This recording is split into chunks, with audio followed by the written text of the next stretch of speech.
My name is Jose Padilha. I'm director of Elite Squad 2, and it's a pleasure to talk to Pacific Rim. Thank you for having us. What does it feel like to be a documentary filmmaker and now transition into big blockbusters? I didn't know I was transitioning to big blockbuster. I was just shooting a fictional film. You know, you never know if it's going to be a blockbuster or not. But it's good. You know, it's good to be able to make fictional movies as well as docs, because I love them both. And it's good when your movie is a blockbuster. So. Let's talk a little bit about Elite Squad. What was that process like in having it come out? Well, you know, it was a difficult film to make because it's about police corruption, both of them, Elite Squad 1 and 2. So the policemen were not so happy that we were shooting this film. Eventually we got it done, and it opened, and it was a success, which made the second movie easier to shoot. And you know, it's a long time to spend in a project. Altogether, it's 5 years for the two movies. So we are very happy that we got this done. I like how he says that very modestly, that it was a success. It was a huge success. It became the highest grossing film in Brazil. It did, yeah, for some reason. And you had everyone talking. This was quite a conversational movie. Had everyone's talking. And when I say everyone, I mean everyone up until Congress speaking. Yeah, because the movie ends up, you know, it's a movie that starts with the day-to-day police corruption, but it ties it up to bigger corruption, and it ends up in the federal government, because unfortunately that's how the country is.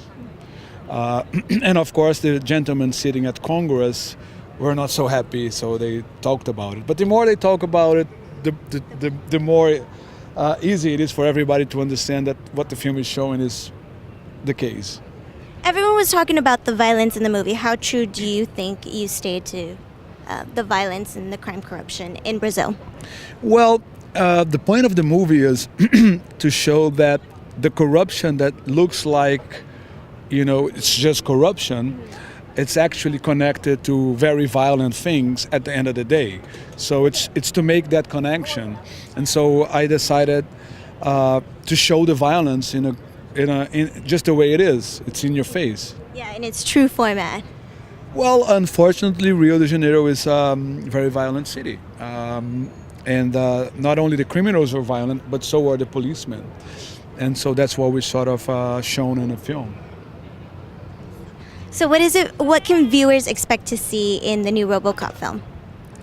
They will see, I think they will see a very good film, but I'm biased to say this. And we are sort of like reinventing RoboCop in such a way that it's actual, it's interesting, it's different than the first one, but it still is RoboCop. That's the challenge. Your films seem to deal a lot with society and politics. Is that something that you intend to work with?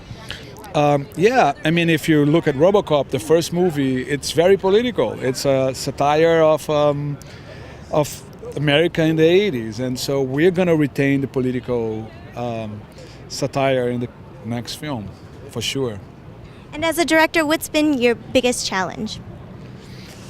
Well, listen, the two most important things for me when you make a movie is get the right script and get the great cast. And so those are the big challenges that as a director, I think every director faces in a film. And it's been the history of my challenge is always this. Shooting is easier. The difficult thing is getting the script and the right cast in there.